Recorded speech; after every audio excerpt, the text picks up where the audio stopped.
Welcome everybody to the recording of the BCS Oxfordshire presentation from the 11th of November 2021, which was given by Jenna Griffin from the British Computing Society on diversity and inclusion.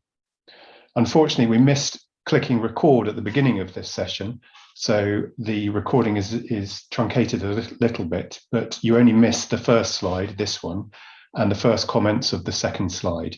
So please do bear with the recording and enjoy the presentation. Many thanks.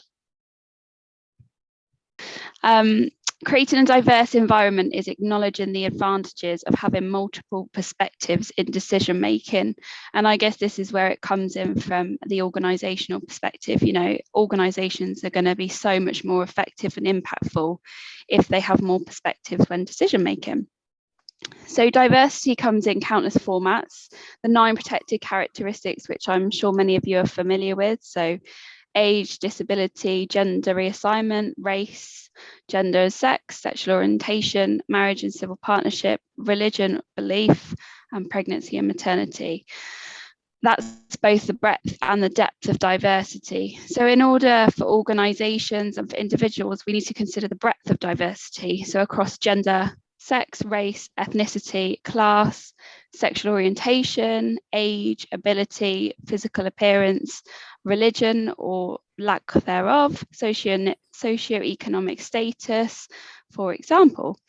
And then the depth of diversity. So this includes intersectionality, which is a word I can never say. So someone may be from multiple underrepresented groups.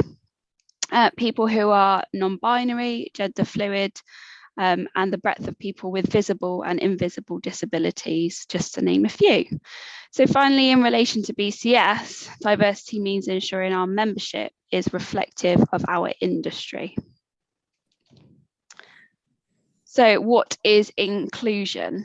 Inclusion is where someone feels valued and respected and belongs to the environment of which they are in. So that could be personally or in work or in our industry. That goes right across the board. So creating an inclusive environment means all of those who are operating within it are accepting of each other, regardless of any of the protected characteristics. Engagement is a core component of inclusion, as if people feel included, they will engage with their role more. So this is more from the industry perspective, and provide their thoughts and opinions, which in turn increases diversity. When people feel included, especially in the workplace, they are more likely to reach their full potential, which is beneficial to organisations, beneficial to our industry, beneficial to the whole life cycle of roles right across any industry, really. So diversity does not happen without inclusion, and inclusion isn't harnessed without diversity.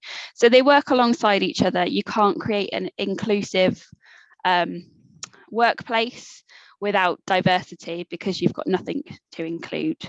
You can't create diversity without inclusion, as you won't attract diversity because the environment is not suitable. So a snapshot of our industry. Of the this is some BCS research. So of the 1.62 million IT specialists based in the UK in 2020, just 22%, so 362,000, were aged 50 or above. So if representation in IT were equal to the workforce norm, there would have been an additional 119,000 IT specialists in the UK, excuse me, aged 50 or above. There were 158,000 IT specialists in the UK with disabilities in 2020, 10% of all IT specialists in the UK at that time. There were 312 female IT specialists in the UK workforce during 2020, just 19% of the total at the time.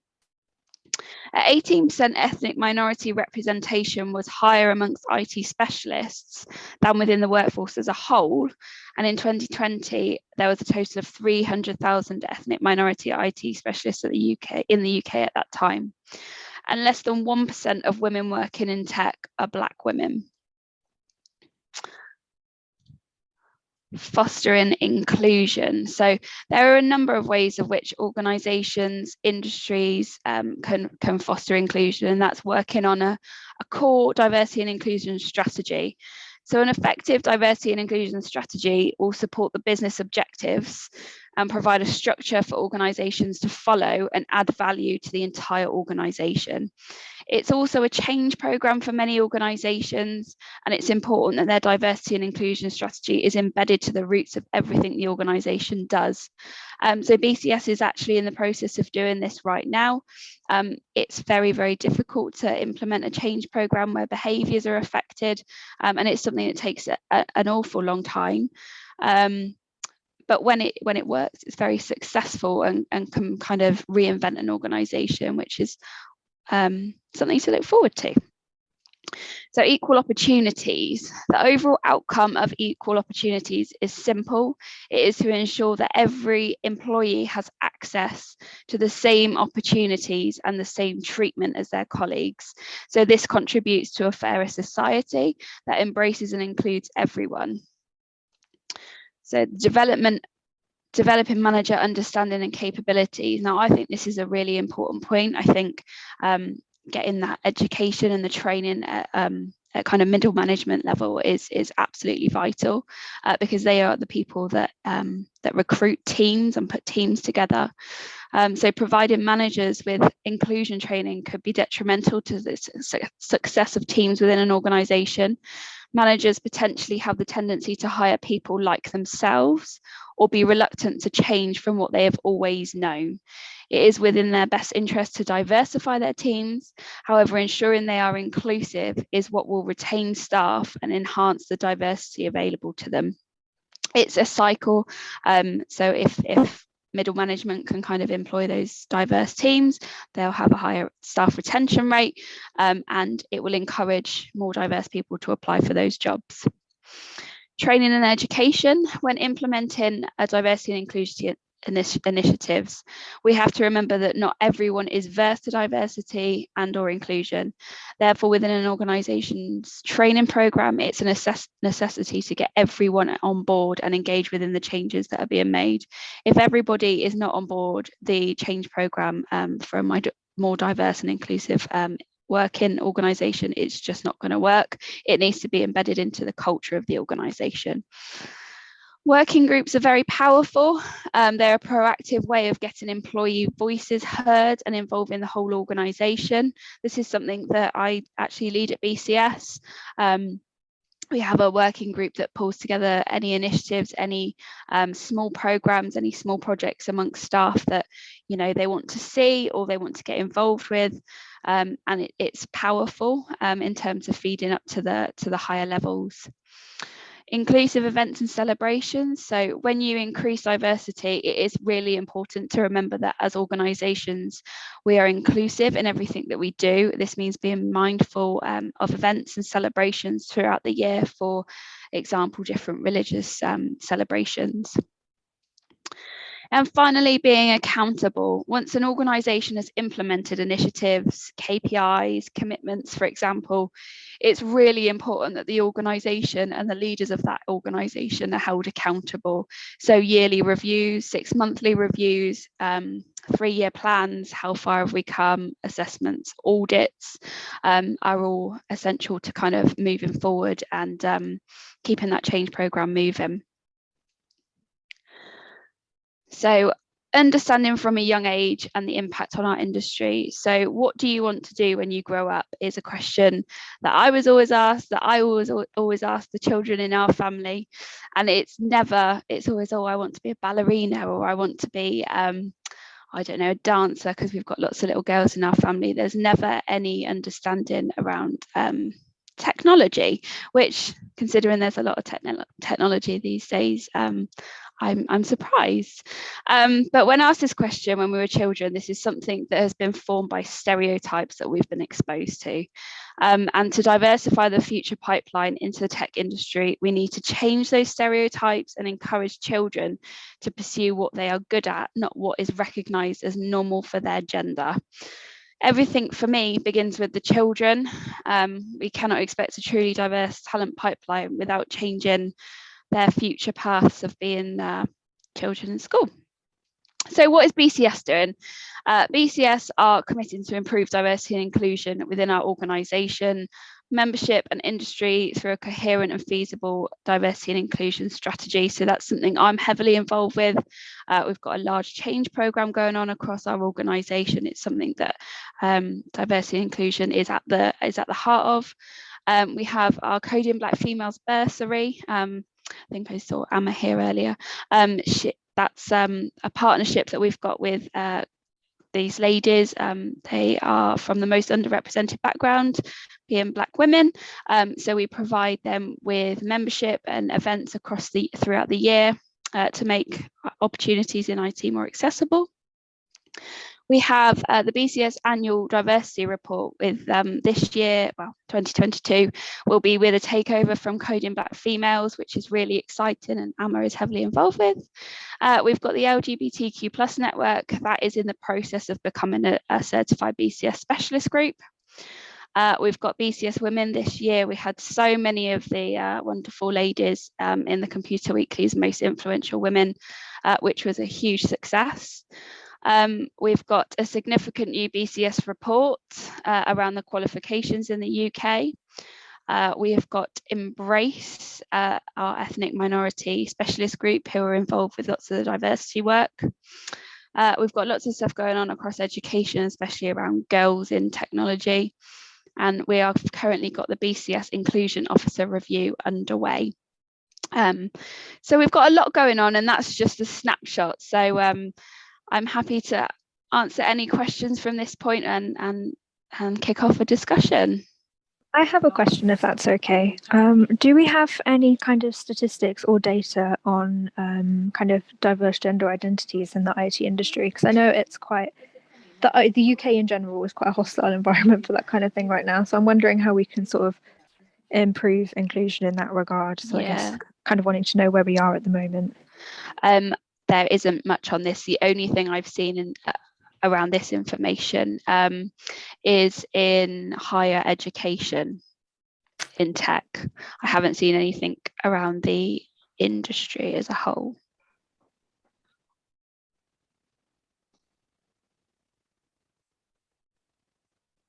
I hope that answers your question. I can send over that link to you as well if you would like me to send that over to you. Yeah, let me try and find. Thank you. Sorry, I was stuck muted again. No, that's fine. Yeah, I can send you over those reports to that data. But yeah. All right. Thank you so much. No worries. I'll probably just send you my email privately in the chat. Yeah, sure. Thank you.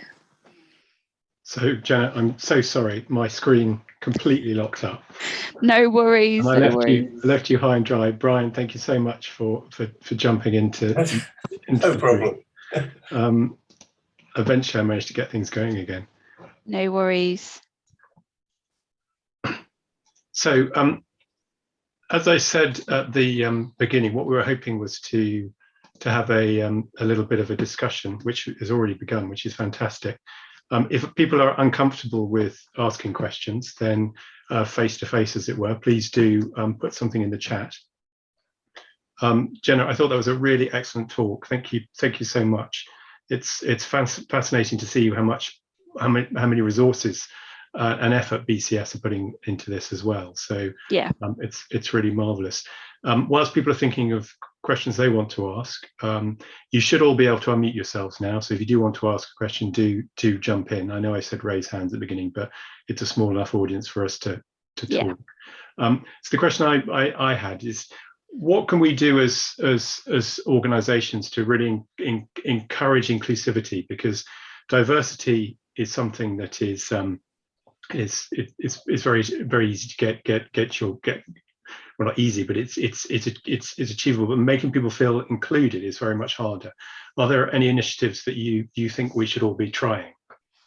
I definitely think working groups are getting voices heard. I think people, to create an inclusive environment, people need to feel included. So if you can include people in the conversation, I think that's a great place to start, especially if obviously they're employee-led and employee-driven. I think there's a whole host of things you can do. I think that would be my number one. That's been working really well at BCS so far, and it's something that I've picked up from a lot of people in the industry. Oh, my mind's gone blank now. That's fine. Thank Probably you. because it's 10 to 8 and I'm just like, given that this is a discussion, does anybody does anybody else have anything to add to that? I'll kick it off with that one. Perhaps if I could leap in there, Yeah. and perhaps play devil's advocate to try and stir things up a little bit.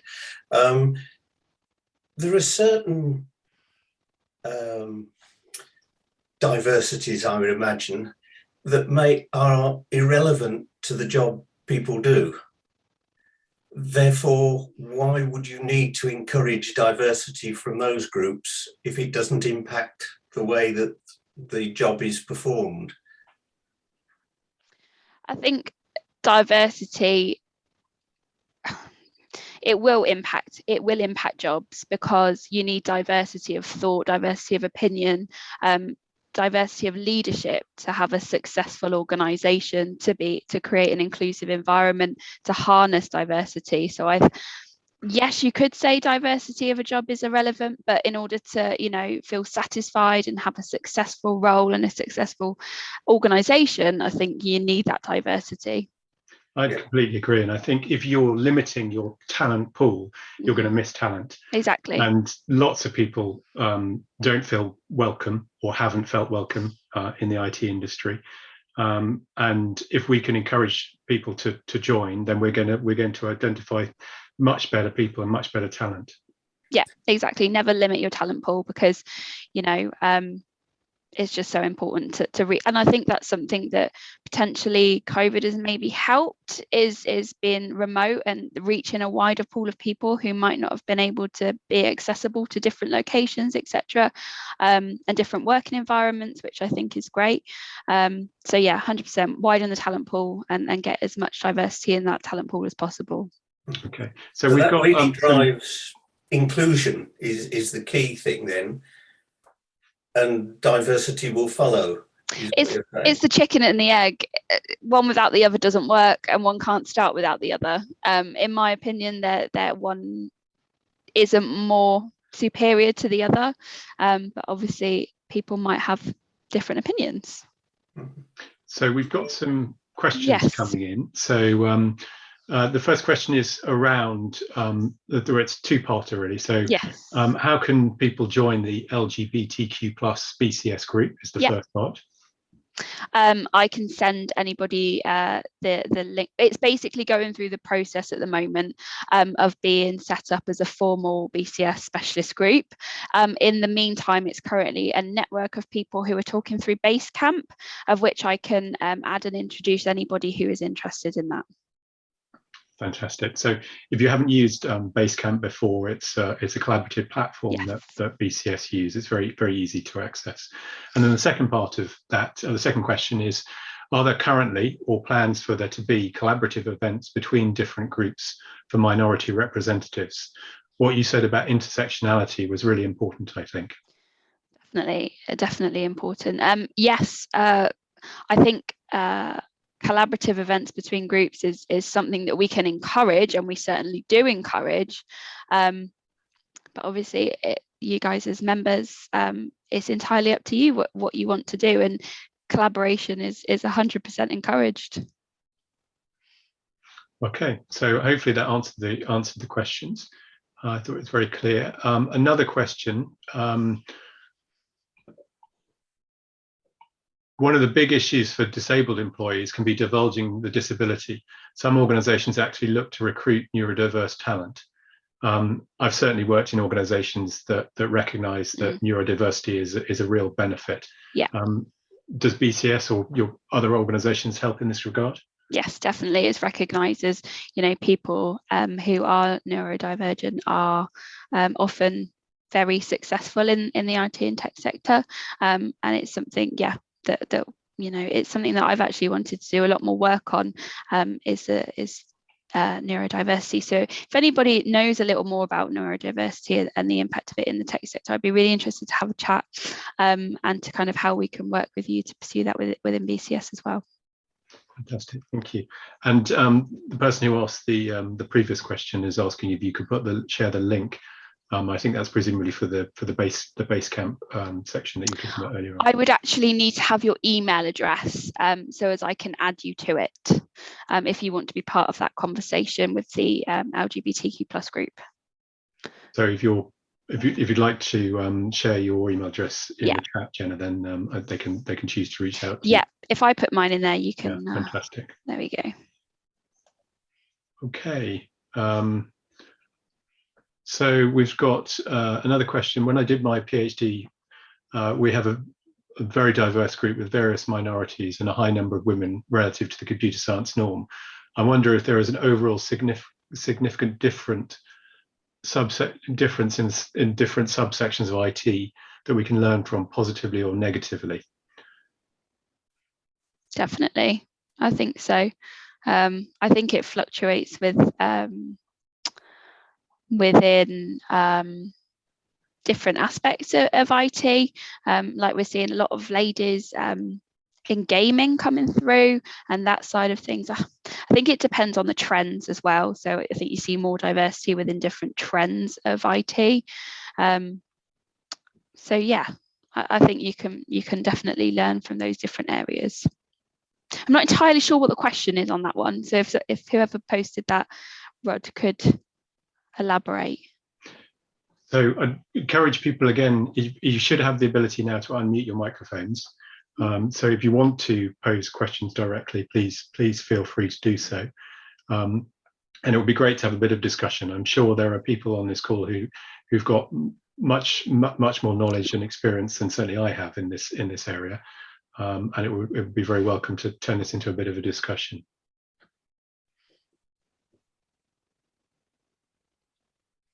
Sorry, I'm just jotting down the fact that you've got to talk about autism in the IT industry. Is that with this branch? And that's from Simon James.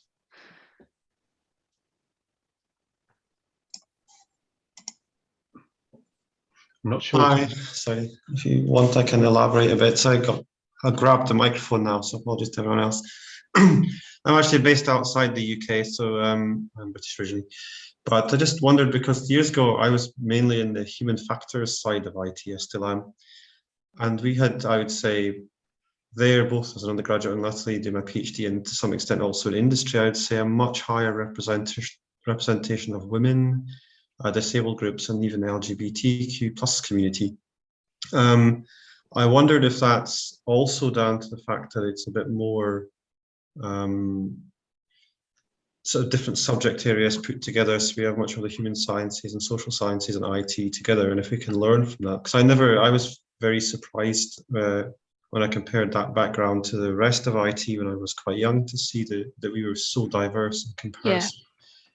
Yeah. And you mentioned the games industry. I'm personally interested in that because I represent an IFIT working group that does stuff, social and ethical issues and entertainment computing, and we're looking for contributors to help with actually a study on diversity in the games industry. There's a couple of ladies who I'm in contact with from Coding Black Females, actually, from the gaming industry, and they're becoming very active within BCS, so I can put you in contact with them if that would be suitable. That would be great, thanks, because that's actually what we want to look at in that sector, is the diversity within it and inclusion over the next 2 months. Yeah, feel free, just drop me an email and I can send over those contacts. And yeah, it's like universities are encouraging females to do the conversion courses into AI from humanities. So that's obviously like where that link is, exactly what you're saying. But yeah, it definitely. So apologies, it turns out people weren't able to unmute themselves, but Rod managed to, so I've tried to change the settings again. If anybody is unable to unmute themselves, just send a chat or raise a hand. We've got another place we'll be able to unmute you, but we've turned off the security preventing you from unmuting yourselves. So I really like the comment from Steve about the role models thing and saying how she takes after her mum. and it's something, yes, obviously those children are so important to influence them, but parents have so much power, and getting parents to recognise the importance of, you know, encouraging girls especially to go down the science and the maths routes and the IT, because without that influence it's just not happening. But it's such an important, the role models is so important in this conversation. Yeah, the highlight of my career, I did 3 days as an exhibit in the Science Museum in London. I'm not saying I'm old or anything. And the worst thing that happened to us on those 3 days, a family came up to us with 3 girls in tow, and they said, "What is there here for girls?" Yeah, it's concerning, isn't it? Can I just add to that? Sorry, on the subject of girls in IT and women in general, when I worked in Germany, we had an annual Girls' Day at Fraunhofer, where we predominantly encouraged young women, in particular girls, to come and visit us. And us men were pushed to the side, which is the right thing for that day, to show again this subject of role models. And that was an organisational wide event that was done, and we had about 16,000 staff. So it is possible to do these things. And we actually had quite a few women in our team in Germany as well, actually. So I think that these kind of events can really work, especially for that group, maybe for others too. There is a risk in the equation, though, that if you have relatively few women in your organisation, I wouldn't know anywhere that did that, then often they can feel that they have to work at 110% to show that they're equivalent to the men. Yeah. And then they're pushed out to be the face of diversity all the time. And so they not only have work 110%, but they have another 20% put on them for being the it can be quite challenging for some of them. Definitely. I certainly feel that. So there's some good conversations, parallel conversations going on in the chat. If any women on the call want to comment on what we as an industry can do, please feel free to do so. Yeah. Hi, Jeanette. Thanks for joining. Nice to see you. Yes. So you've said, do you have any examples of the different ways in which BCS senior leadership are role modelling their support? So BCS has launched a kind of strategic plan of 4 pillars that we are basing our strategies around, and diversity and inclusion finally is one of them. And we have kind of champions of each of those areas. So we have Holly Porter from the exec team, who is driving forward the diversity and inclusion pillar. So she is involved in driving everything D&I related, along with Paul. So that's kind of, she's like the figurehead of it. Yeah, they have pushed for everything diversity and inclusion, and are fully supportive of anything that myself and anybody else like the working group recommend, which is all what's being fed into the current change programme across BCS. I hope that answers your question. It was a big thumbs up, so yes. Thanks, Jeanette.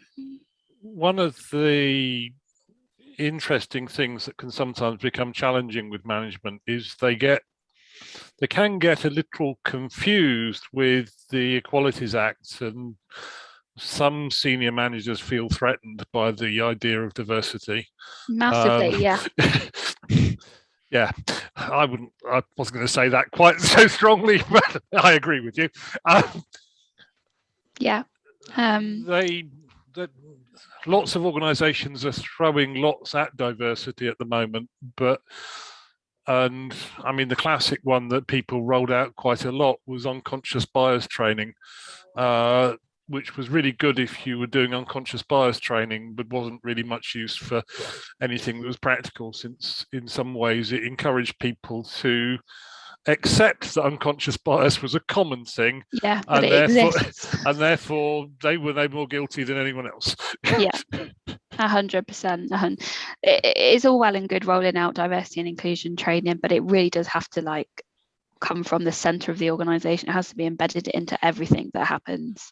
and rolling out bits of unconscious bias here and there just isn't going to cut it basically. And those people, like you said, who feel threatened by diversity and inclusion, they're the people whose minds you're trying to change to become allies. And that's why it can be such a big cultural shift, and it's so difficult to embed at the heart of the organization and into everything that you do, which I think is common across the majority of organizations. Again, you picked up so well earlier the middle management, who are often squeezed between, they've got to do their project to their budget on a certain time scale. And certainly if you see someone who potentially is disabled, maybe chronic pain, and they're on a day-to-day basis, they don't essentially know whether they can work that day. They can be fantastic on good days, and on a bad day they can be really they're not getting out of bed, let alone. And some managers can't cope with the idea that it's health is black and white to them. You're either ill or you're not ill. Yeah, exactly that. They don't actually look at the bigger picture. So there's another chat that's come in from Beckett. I don't know, Beckett, whether you want to unmute yourself, but indeed you can. But if you choose not to, I think what Beckett is saying is that sometimes in a minority role, you can become given the role of diversity educator, and you end up representing all the fellows in the different. This is another intersectionality issue, and Beckett describes it as when you're a minority in some roles, you also sometimes feel like you have to be the golden child in some cases, as you're representing your fellows in your minority community, which must be very difficult. Definitely. I just wanted to comment a little bit on the training aspect. Quite often, as a senior IT manager, you can be working in an organisation which has a very different profile, particularly in relation to gender, from the one that you have in your IT department. So, you would expect to be around the 19% female in your IT department. If you're doing well, you might be up to 25 or 30%. But you might be in an organisation, particularly if it's not STEM-based, where the rest of the organisation is roughly in balance, or may even have a balance the other way. And IT looks very bad there. And quite a lot of the training that you tend to get done on a sheep dip basis is actually not helpful, because it's assuming that you're working from a pool which is roughly balanced. And in IT, as we know, it's not. It's a different game. I'm just wondering whether the BCS has looked at the issues around supporting managers who are working in that sort of environment, rather than the one that we find in maybe in engineering or in the IT industry itself, where that balance is much better known. So the question there was, has BCS can the BCS support the IT person trying to manage diversity in a non-IT business which doesn't have that gender imbalance overall? There isn't any training for that, I'm afraid, but it's a really good point actually, and kind of including, with your chart, with your status as you go through your membership with BCS, that is something that should really be included, and it's not something I thought about before. So that's a really good point, Simon. Thank you. Well, I've learned it the hard way, because I've ended up sitting on the naughty step quite a lot. Yeah. Where you've had the organisational statistics for gender balance and recruitment, and I've always been at the bottom. Yeah, because of your department. Because of the nature of the department, and it's an uphill battle to explain that it's not you, it's the industry. It's the industry, not who you're recruiting. You need to be looking at. Yeah, no, I completely hear what you're saying, and it makes complete sense, and that could be fed into like part of your CPD within that level of chartership with BCS within your membership. So very good point. I think it's changing in the wider community as well. So I'm an IT manager. My department doesn't reflect the balance in the wider world. And we need to do more giving back and encouraging people to join at school and give them opportunities in their early career and things like that. So it's not a question of judging yourself against the wider company. It's judging yourself against the national norms. Yeah. There's an interesting comment here. I don't know if you saw it, Jenna, from Catherine Jones. Saying that if you're in a minority group, you may not be the best people to ask how to improve diversity, as you've chosen that job career. I assume, Catherine, by that you mean if you're the person who's joined the IT industry, you've joined it because you want to be in the IT industry and may not know as much about how to encourage other people to do so. Was that what you were talking about?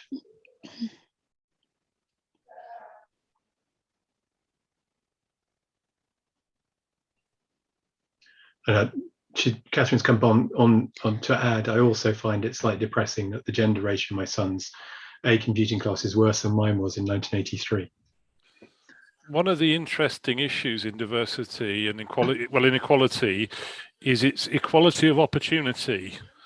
And the classic kickback against everything is, the only person I could possibly employ is the disabled lesbian female. It's the pushback people will give you if you allow them. I wouldn't recommend that as a solution to anything. You do have to recognize that someone's going to be bottom of the pile, and at the moment it's going to be IT. How do you address that?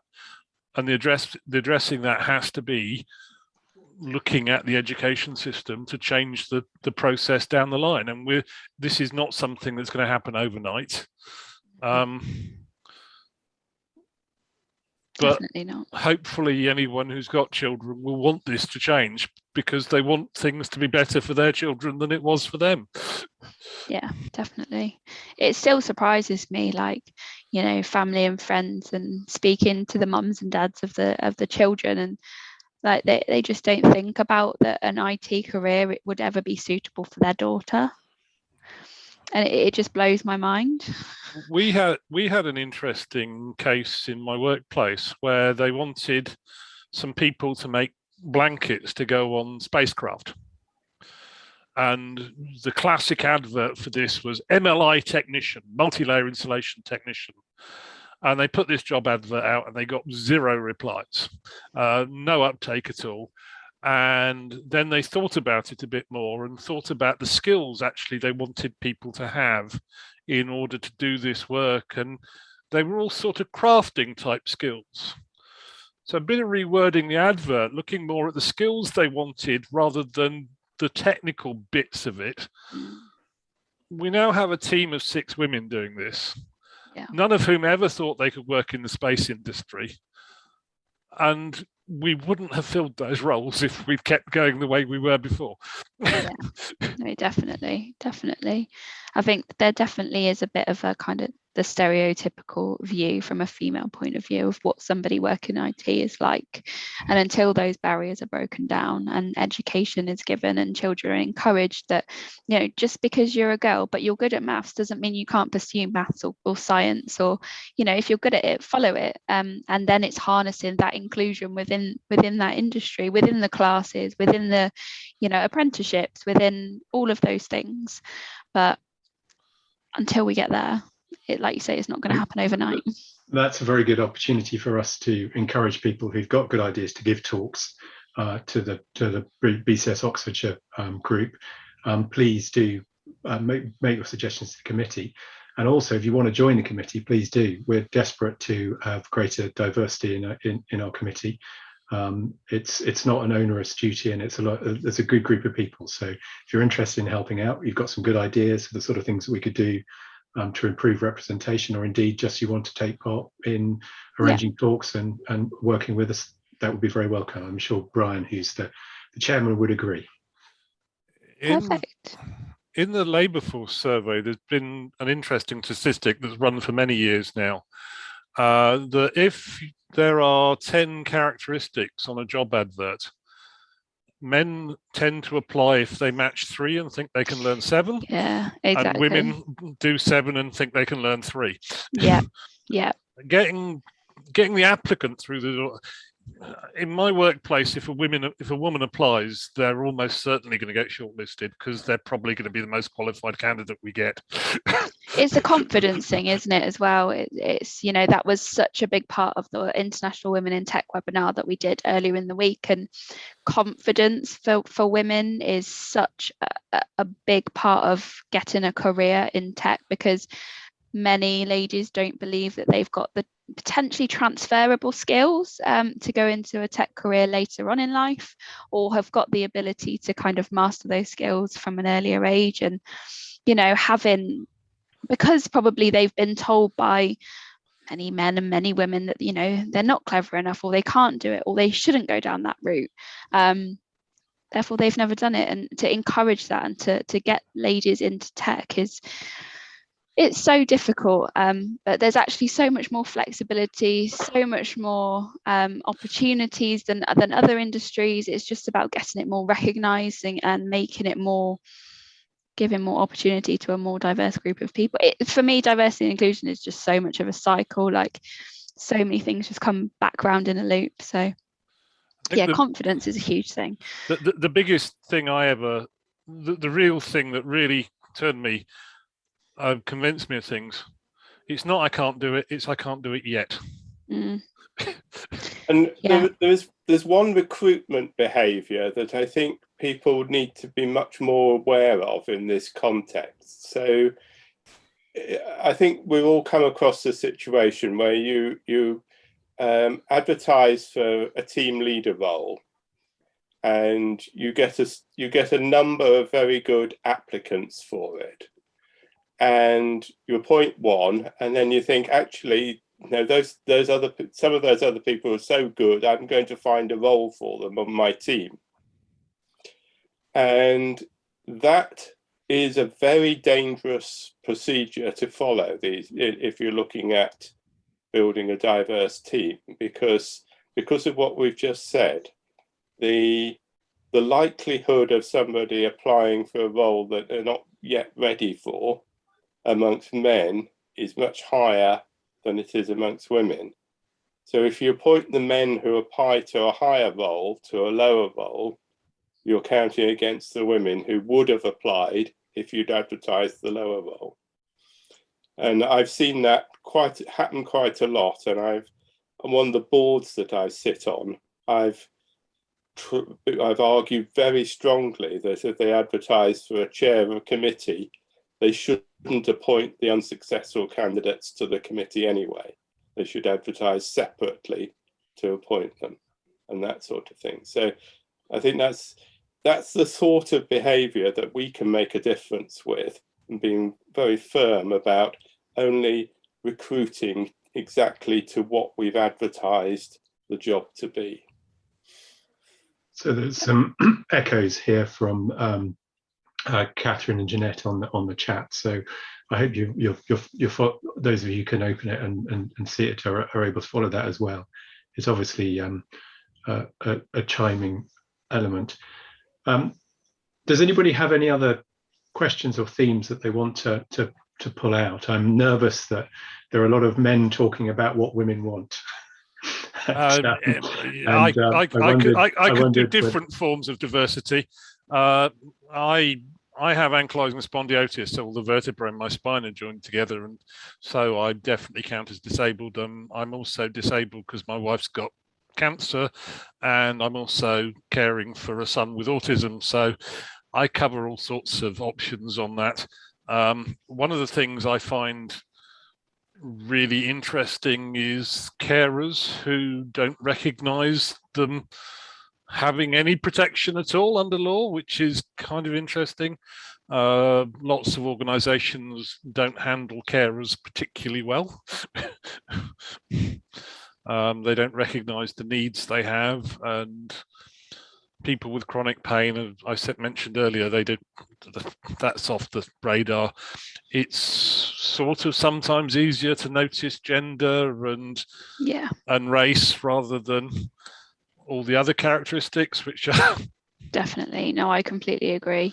It's something I've raised many times, and we need to look at all aspects of diversity, not just the ones that instantly spring to mind or the visible ones. So yeah, completely agree.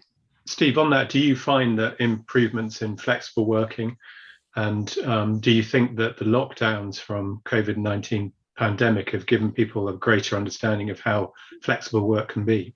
Yes, I'm a member among many sins. I'm a member of the TUC, London East and South East Disabled Members Network, and so I was invited to be in the audience for the Parliamentary Select Committee on the recent update to the disability regulations. It's a whole, the whole picture of disability is someone in a wheelchair. Well, that's kind of obvious to spot, but there are so many, and neurodiversity is a typical thing, which, as we've recognised in the comments already, is, can be a really strong characteristic if you want to be an IT person. I think many of my colleagues probably qualify in one way or another. We had an excellent presentation. Sorry, carry on, Steve. Yeah. It is my organisation now. Our new CEO is very, very, very keen on diversity across the whole piece, but it is about finding the right way. It's often about finding the staff, finding a voice to take the conversation forward. Yeah, definitely. Unfortunately, if it's done without the right leadership, it can become self-reinforcing. Rather than spiraling up, it spirals down quite quickly. Yeah, definitely. And the whole side of kind of bringing everybody along with you, I'm somebody that cares about diversity and inclusion. I want to put effort into diversity and inclusion and make our workplace, industry and membership a better, more inclusive place to be. But not everybody thinks that. And that's just such a hard part of getting everybody on board and bringing everybody with you, whether they be, the person right at the bottom of the chain or the CEO.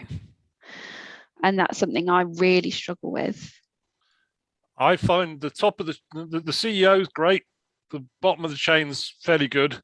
It's the middle. It's the middle that suffers, and sometimes the middle suffers because of competition between the people who are working for them. That person's being treated better than me, or one of the real things that happened with lockdown is where everyone was confined to their houses. Disabled people suddenly found they had access to things that they'd not been able to access for years. Yeah. And they don't want to give that up. Definitely. Of course. Like a disabled person could access this Zoom meeting, whereas if we were meeting in the centre of Oxford, that might be harder for them. Yeah. So we've really enjoyed. We had one person earlier on who was joining us from abroad. We've enjoyed the greater breadth of our audience on these talks as we've been online. What we're trying to do is look at hybrid meetings so that people can join remotely or in person. And there are some technical challenges, but we're looking at those. There's some good comments in the chat as well around neurodiversity and how promotion and recruitment can tip the balance in the wrong direction by focusing on being articulate and the nature of interviews.